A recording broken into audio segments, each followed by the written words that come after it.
Are you looking for ways to attract and retain private pay clients? Thrizer is a payment platform for therapists built to help clients automatically tap into their out-of-network benefits and save on therapy up front. Check out our special link, join.thrizer.com/modern therapist, and use the code Modern Therapists to activate $2,500 in free payments with Thrizer. Therapy Notes, the #1 trusted EHR among mental health professionals, just keeps getting better and better. With legendary customer support 24 hours a day, 7 days a week, they're giving you all the tools you need to succeed, whether you're a solo clinician or a group practice. Try them free for 2 months using promo code MODERN today. You're listening to the Modern Therapist Survival Guide, where therapists live, breathe, and practice as human beings. To support you as a whole person and a therapist, here are your hosts, Curt Widhelm and Katie Vernoy.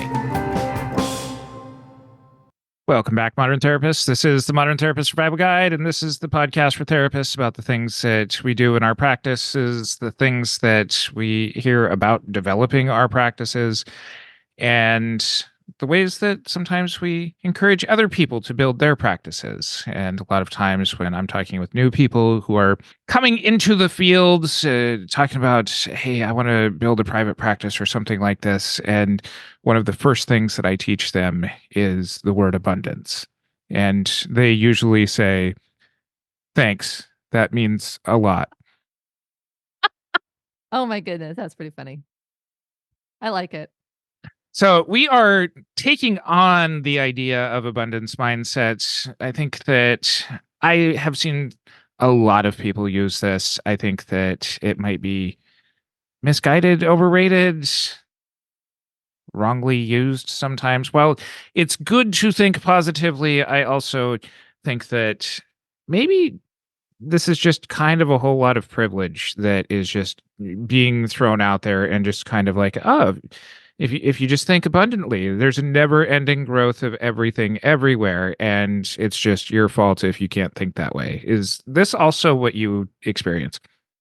I think so. I have mixed feelings about it. I have been in, different coaching programs or different spaces where the idea of abundance does sound very warm and welcoming, and it helps to kind of get past some of the anxiety that I experience as an entrepreneur or as someone who is making my own way in my business. I've had even some of my folks in sales and different stuff in my therapy practice talk about this as well. But to me, I do get worried like you do around the level of privilege, around some of the other dangers, I think, of abundance, or if we kind of continue out on these ripples, law of attraction, The Secret, manifesting, all of these things that are very woo-woo.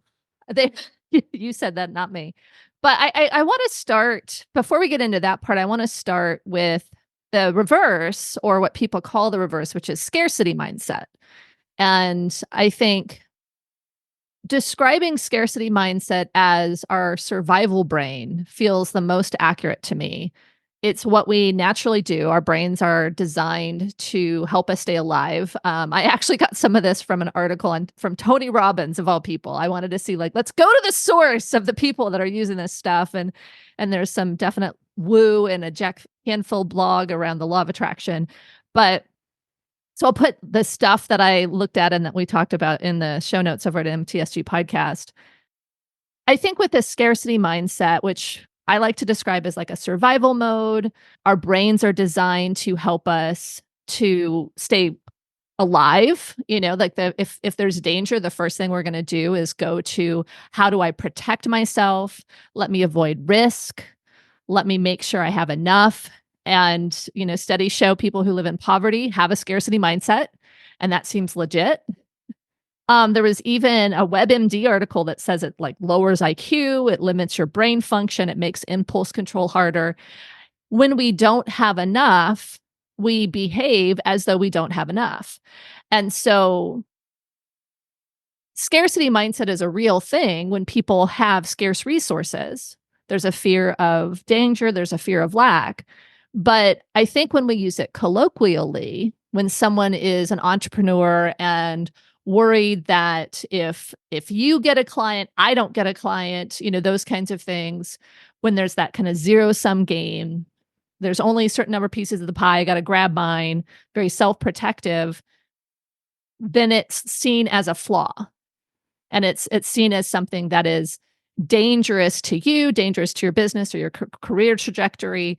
And so it moves from a real thing, someone who is actually dealing with scarce resources, to a mental health thing. I can't think of a better way to describe it, where I fear I don't have enough resources, so I act as though I don't have enough resources.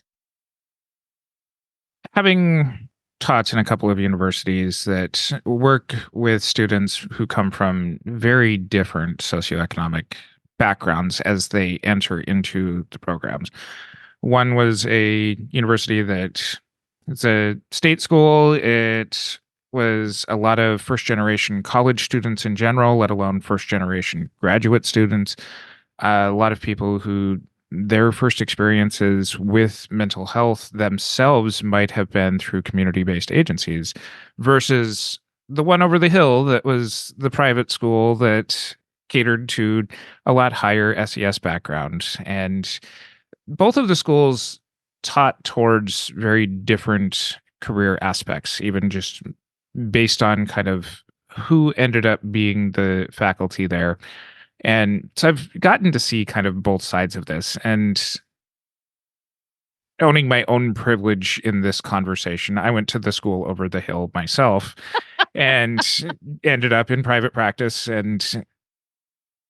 But what I'm getting to here, or what I'm trying to get to here, is that it doesn't have to be dichotomous.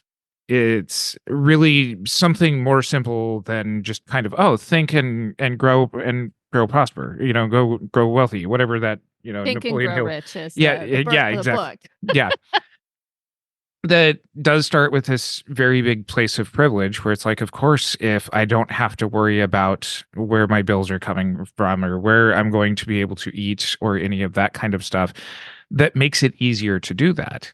And really, I think kind of what fostered us talking about this as a topic in the first place is just like a lot of the students and the people entering in the fields who are just kind of like, I want to have what all of the prosperous therapists have. I want this. It's just not attainable to me because I've had to take out $100,000 in grad school loans, and to be able to afford rent and to be able to enter into a field where it expects me to work for minimum wage or less for a few years and putting aside everything else.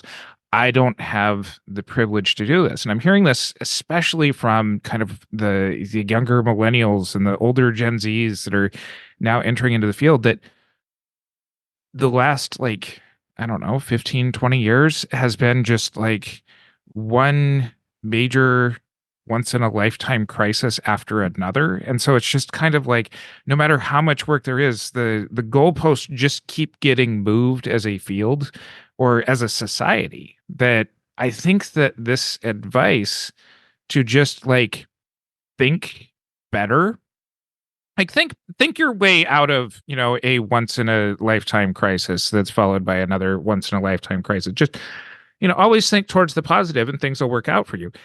While I see that, it completely ignores the context of the rest of what seems to be going on in people's lives. But that's just scarcity, Curt, right? Well, and that's just kind of where it does get used in this dichotomous way that, Yeah.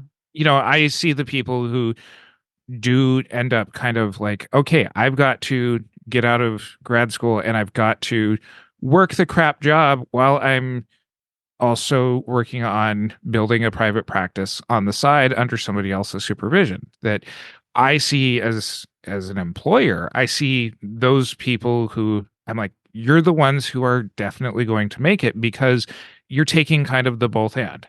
I'm building a safety net by taking a job that provides for my basics while putting in some extra effort to end up being able to set the foundations towards this abundance kind of thing. It's more in the middle. It's taking more of a reality or more of a like, okay, and this still takes work mindset. And I think that's where I want to get to. But before we go there, I want to make a comment about kind of real scarcity. And the real scarcity mindset is when you don't have the privilege to work two jobs. Even you've got kids at home, or you're disabled, or have other medical conditions where you can't work 15-20 hours a day, right? I think that there's an element of scarcity where there's a reality to it, and then there's also when you get mired in scarcity and it's about survival versus goal setting. And I think there is value to moving from I am stuck, the goalposts keep moving, so I'm just going to survive here. And this is folks that potentially get the crappy job, keep thinking they're going to start a private practice. They don't. And they keep going into this thing of like, well, when I get time, when I have time, like I have a scarcity of time. I have a scarcity of Monday. I can't do anything. I think that is harmful, but it is real. It's not something that we consciously do. It's something we can work on through cognitive restructuring, that kind of stuff. But there are folks that I think there's the emotional scarcity that may need to be addressed. And then there's the actual scarcity, which can't be thought out of. And so let's shift then to kind of what you're talking about. There's the opposite, which is kind of this abundance mindset. And I went to one of the people who, this is their bread and butter. I went to a Tony Robbins article, and I'll put, those things in the show notes. But the idea of abundance is actually not bad, right? It's being grateful for what you have. It's making sure, and let's see what Tony Robbins said, examining your limiting beliefs like self-sabotage. It's adopting more empowering beliefs and embracing change. So it's talking about being flexible and positive and all that stuff. And I think in general, it's a good coping strategy, but it's not a way of being that just automatically makes everything better. I don't know. I mean, maybe that sounds like an anti-therapist thing to say, but like, just because I'm thinking about my situation better doesn't necessarily mean that my situation will continue to get better.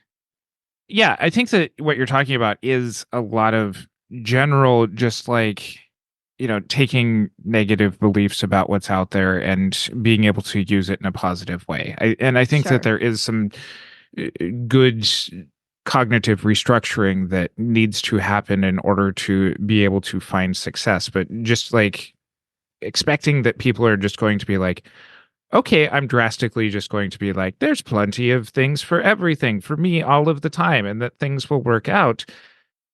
But I think that a lot of this stuff just seems to be based on people who were already successful with it and don't really take into account a lot of the people who have made all of the mistakes and failed miserably at it. And I mean, because any of these kinds of things that are going to be like, okay, we're talking about like the certainty of a lower paycheck or the certainty of, having health insurance or any of that kind of stuff that might be working in a lower paying job or a job that's in a toxic agency or something like that versus the much riskier, higher fees outside of insurance panels and potential greater rewards that would come with an abundance mindset kind of thing. There is space for both, but we don't talk a lot about the people who take the big swings and misses and then end up moving either out of the field entirely or back into those agency jobs because they need that certainty again. Thrizer is a payment platform designed for out-of-network therapy. As a therapist, you would use Thrizer to charge clients for sessions and collect your full rate upfront. From the client's perspective, Thrizer links to their health plan, so insurance claims are automatically submitted for them upon every charge. From there, Thrizer manages the claims end-to-end so that your clients don't have to worry about manually submitting super bills or getting on calls with insurance. The best part? Thrizer allows clients to only pay their co-insurance portion for sessions, while Thrizer covers the rest of your fee and waits for reimbursement on their behalf. They also offer you an instant benefits calculator for free, allowing you to provide upfront transparency to prospective clients on their out-of-network coverage. Therapists only pay a standard 3% credit card processing fee per session with no additional fees. Visit join.thrizer.com/modern therapist to get started and use our promo code modern therapists to receive $2,500 in waived fees for your sessions.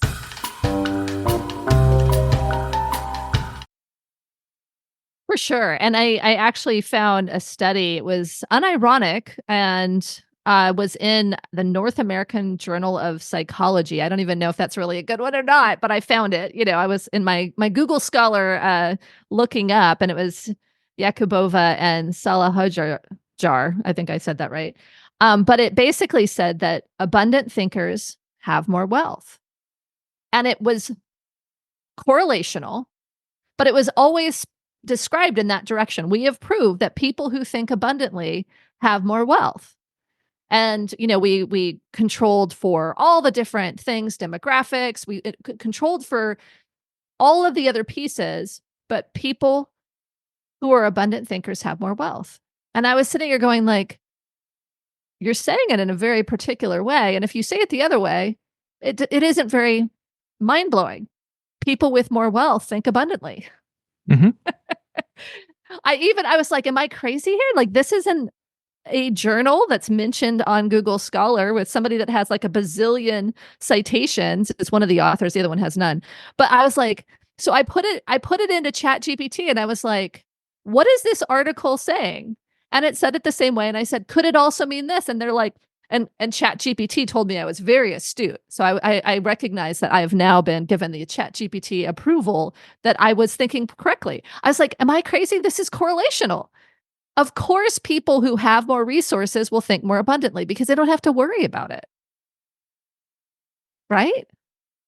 You're absolutely right. And some people do work from being, forced into kind of a scarcity or survival mindset into building their practices up and being able to take some of these, bigger, riskier steps.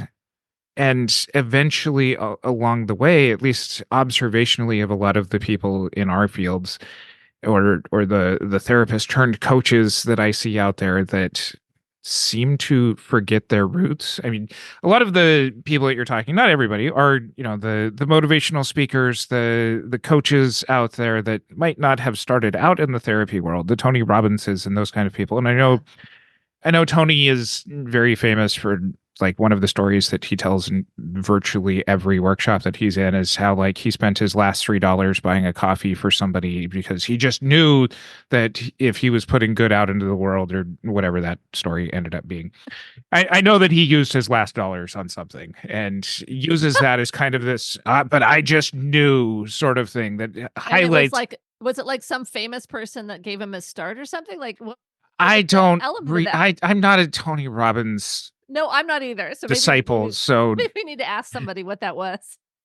But it's something where, okay, in retrospect, yeah, that makes a good story, but you're more of the exception than the rule, because a lot of people, while they would benefit from being able to say, take good opportunities when you have them, be able to push outside of your limits in a responsible way, kind of thing, that ends up being very beneficial when it works, but it's done with kind of a wise mind towards risk, as opposed to, well, if the answer hasn't come to you yet by just being like, oh, you're not abundanting hard enough.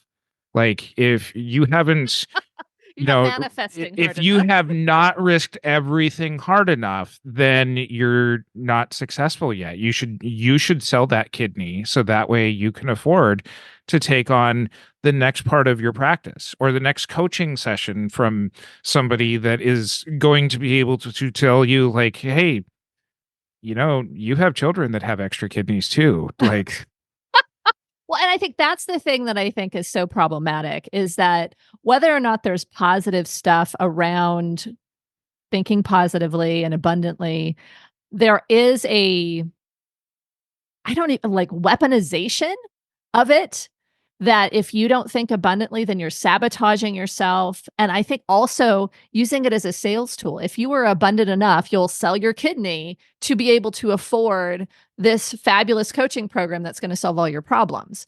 Like, to me, that is at least one of the most egregious pieces of this, is that it's a problem with you, that you're not thinking abundantly enough. And so that is why you're not successful in some way. If you're not thinking abundantly, you must be self-sabotaging.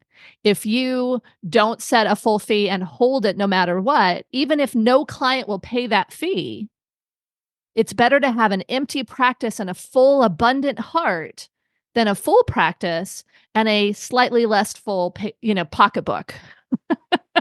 And to me, it's very scary that even people within our field are weaponizing this abundance mindset to try to move people into either paying money or doing something that feels very remote to them, like or egregious to them. Like, I got in this, it's kind of the opposite of, I got this into this, for the outcomes, not the income. It's like, I must think abundantly and charge so much or else I am failing the therapy profession. Like, that's a specific to us, but I feel like this weaponization of abundance is really dangerous. So what do we do with this? Because, I mean, there's a lot of reasonable people, and I assume that if you're hanging with us in this podcast, that you are amongst those who are reasonable, or you're going to fight back against us. So inviting all the fighters to send us a message at podcast@therapyreimagined.com. But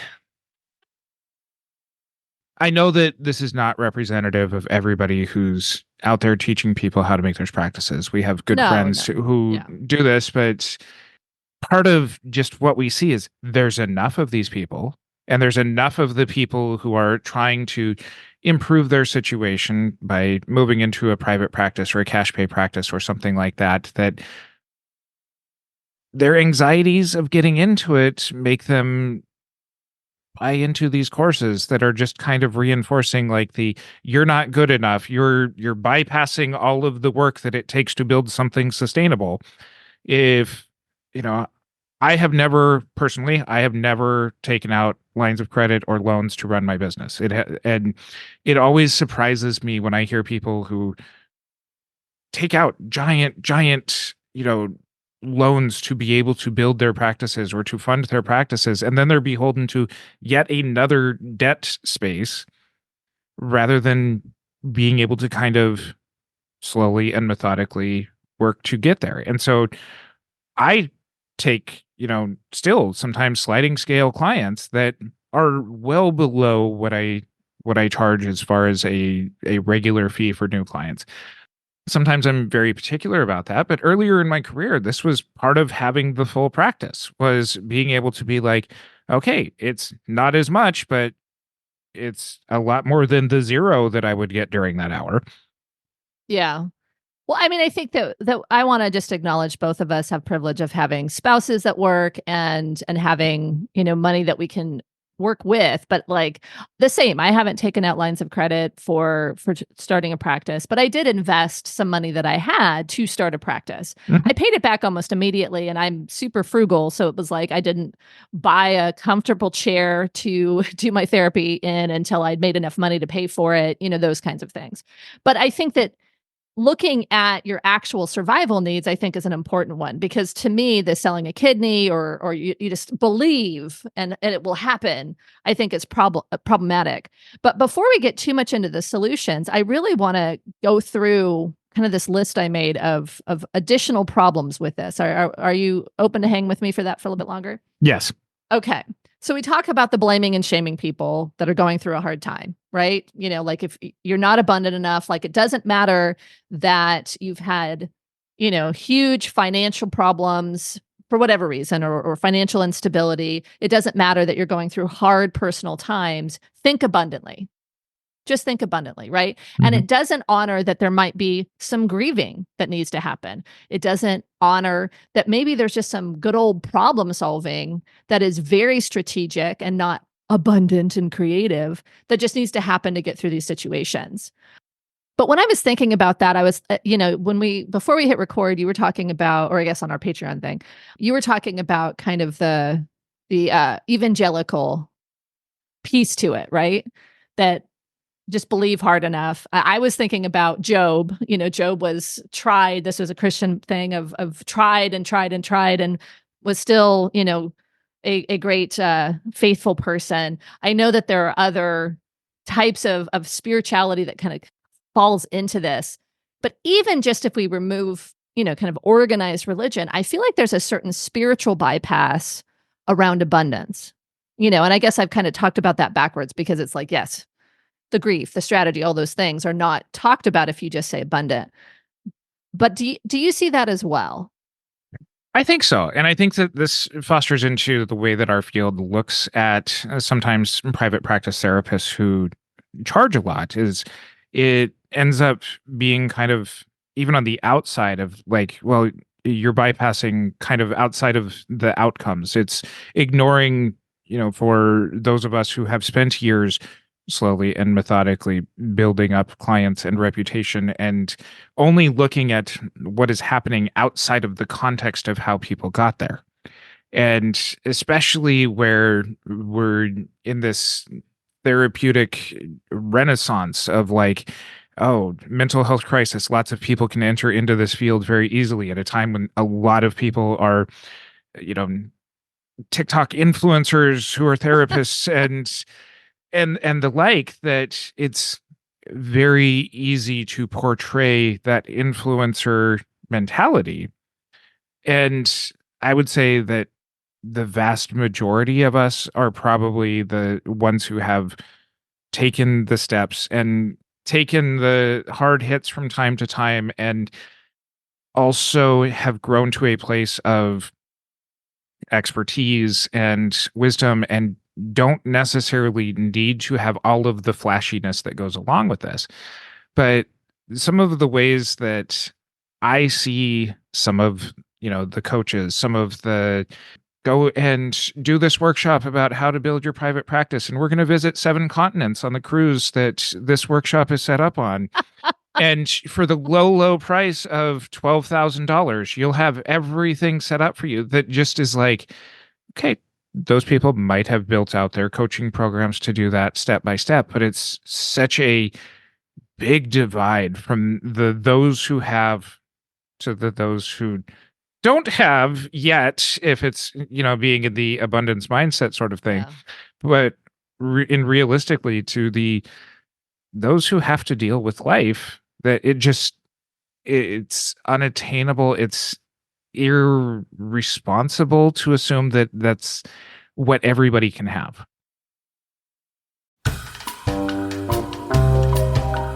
Not only does Therapy Notes combine billing, scheduling, notes, secure messaging, group telehealth, and more into one streamlined platform, they're also always adding new features and forms to their library. So no matter your specialty, Therapy Notes has you covered.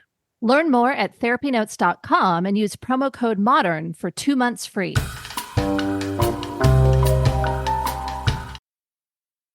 Well, and I think it's not practical, right? I mean, I'm going to summarize what you said and add a little bit to it. When someone talks about, I got here through my abundance mindset, I got here through manifesting and the law of attraction, and this is what it is. It is a typically curated picture of their journey. And whether it's I spent my last $3 on a coffee or whatever it is, it's always a story of triumph and all of that.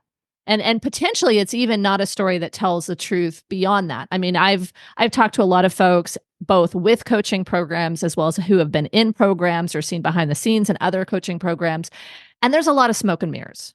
It's, I must show I am successful so that everyone believes I'm successful. And this is what an abundance mindset gets you, or my program gets you, or whatever.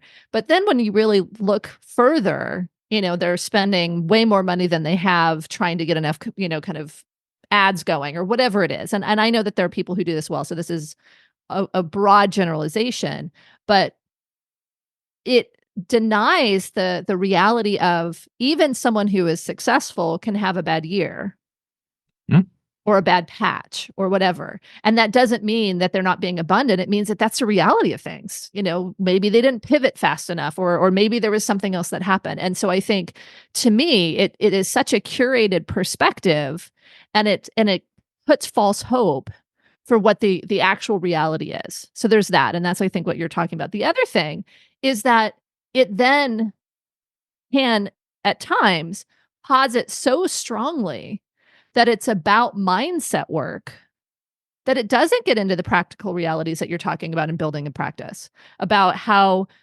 you over time raise your fee. You don't start with a super high fee. Most folks don't anyway, because you don't have a track record. You don't have a network. If you do, great, start super high. But there's folks that come in and say, I'm going to charge this amount.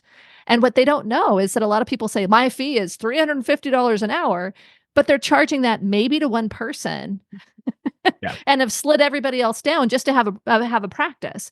And so I think it's the realities of, how do I market? How do I network? How do I actually build the infrastructure of a practice that will support me to be able to command that kind of a fee? Those things are gone because we just have to manifest abundance. And I know that that's not everyone, and hopefully it's not even most people. But when there's not that practical reality that ties you back to the real world, I get very concerned. And so I think we're starting to get into the what to do instead. And I think some of it is actually looking at a strategic mind, a goal setting, problem solving mind versus scarcity. I just got to protect everything. I got to be safe. Or abundance. If I build it, they will come. It'll be amazing. I'm wonderful. But actually getting more strategic and doing the realistic things that you're talking about. I think you and I both operate on kind of this strategic, or this more realistic mindset, I guess. Neutral, do the cognitive restructuring, get more objective, maybe. I mean, I remember starting my practice with, okay, here's my monthly expenses, and as long as I don't lose money, I am going to be successful. And that was the definition over the first 3 months. Yeah. And that was partially like you having some savings in place to be able to pay my life in during that time frame. And as I learned things along the way to be able to, maybe I should have my office location in a different part of the city, or I should market things differently, or I should network differently, that those were things that I think in any of the coaching programs are still just kind of like, you still have to go and do those things anyway. Yeah. So I think I think that, instead of making this a practice building podcast, let's go to the kind of the scarcity versus abundance. I think learn how to do it and do the work is kind of what we're saying. I mean, that's thank you. That's where I was trying to get to, is that the people who I see trying to make these kinds of jumps, the difference that I see, and what I hear from other educators, supervisors, group practice owners, is there's the people who are willing to put in the work and kind of accept that there is a growth stage that you have to go through, and you have to put in your dues, no matter where you're at in your career, that you have to do. And there's no, you mentioned bypass. There's no bypass that you can just skip to the front of the line without doing some of that work. Well, and I like the word growth, because there's another set of kind of pair of mindsets that I think are actually more accurate, and it's growth versus fixed mindset. And I think it's Carol Dweck's work that kind of started this out. But a growth mindset is, I can learn, I can grow, I can attain things through my efforts. Whereas a fixed mindset is, I'm either smart or I'm stupid. I'm successful or I'm a failure. It's not like, failure in this particular incident is a educational leap forward for me. I get to learn from this. It's with a fixed mindset. It's like, well, I failed. I'm a failure. This is not going to work. And I think that if we go too far down that road, it does sound like scarcity mindset, right? Like there's nothing for me here. I'm a failure. I don't have anything. I can't do it. Right. Mm-hmm. And so really moving more towards a growth mindset that focuses on effort and resilience and potentially even, kind of staying the course. I think that's much better than kind of the abundant mindset. There's enough for everyone. Well, I think that's true. But if you have a growth mindset, it doesn't even, you're not even comparing yourself to anybody else. So it doesn't really, it's not required, I guess, is kind of where I'm going.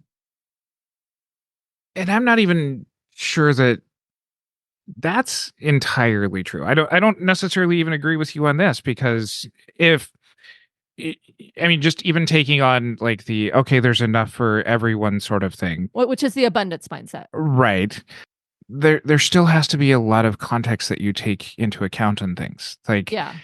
but I think that there's still a lot of context there. If your practice is in the middle of rural America, like there's no amount of mindset that is going to get you outside of the, okay, I can build a practice, but there is still going to be an upper limit on what you're able to do. If that means that you're driving 6 or 7 hours most days out of the week to do round trip because you're having to hit, different little towns along the way to see your Medicaid clients, that your reimbursement is going to be, fixed by the government kinds of responses or the government kinds of reimbursement rates, there's still going to be a limit to the amount of success that you can have in that context. If the mindset shift is, all right, here is how I have to redefine success, okay, I can agree with that. But if it's really just kind of like, how do I do this to the,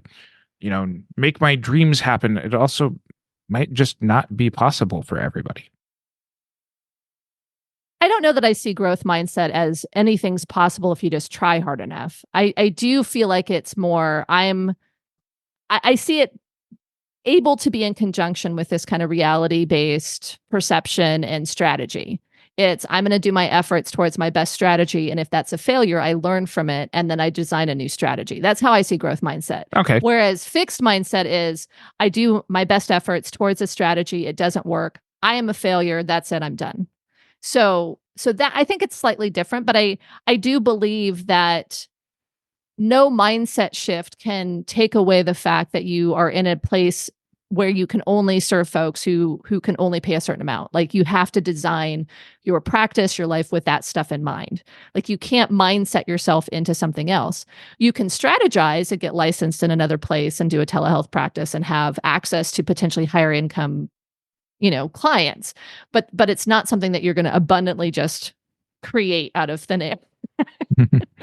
But, we're getting pretty long on time. So I just want one more, I think, real kind of idea around this is, and I think you started saying this earlier, so this is maybe more of a summary. If we take care of our basic survival needs, we get to a place of comfort, maybe not a place of luxury, but a place of comfort. I can comfortably cover my bills. I can do the things I need to do. I've set my life up good enough that I can survive this. I think from that point, whether it's a growth mindset or if you really love abundance, you can do an abundance mindset. But from that point, once you get to a base level of security, I think then you can go into and access more creativity, access more goal setting, those kinds of things than you can if you are truly in scarcity. And so to me, being able to balance that and recognize what is my real level of scarcity, abundance, whatever it is, and not listening to all the messages that just being abundant is going to get you somewhere, but taking care of the things that are scarce and making them less scarce, I think is the strongest way to move out of scarcity versus believing that abundance is real and all of that. I think it is. I think that, like, there are things that I believe that people can have, and some people don't believe that.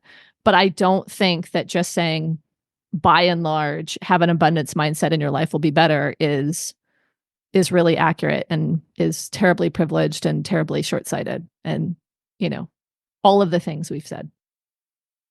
We believe that you want to follow us on our social media, and We're manifesting it. We're manifesting it. Additional likes and follows and comments, and also that you would want to join our Facebook group, the Modern Therapist Group. And you can check out our show notes over at mtsgpodcast.com. And until next time, I'm Curt Widhelm with Katie Vernoy. Remember to check out Thrizer. They are passionate about making out-of-network therapy work for everyone. Clients save upfront on therapy while therapists earn their full rate. Get started in minutes on join.thrizer.com/modern therapist and use the promo code Modern Therapists and receive $2,500 in waived fees for your sessions. Thanks so much to our partner, Therapy Notes, the highest rated practice management solution for behavioral health. Don't forget, using promo code MODERN gets you 2 free months. Thank you for listening to the Modern Therapist Survival Guide. Learn more about who we are and what we do at mtsgpodcast.com. You can also join us on Facebook and Twitter. And please don't forget to subscribe so you don't miss any of our episodes.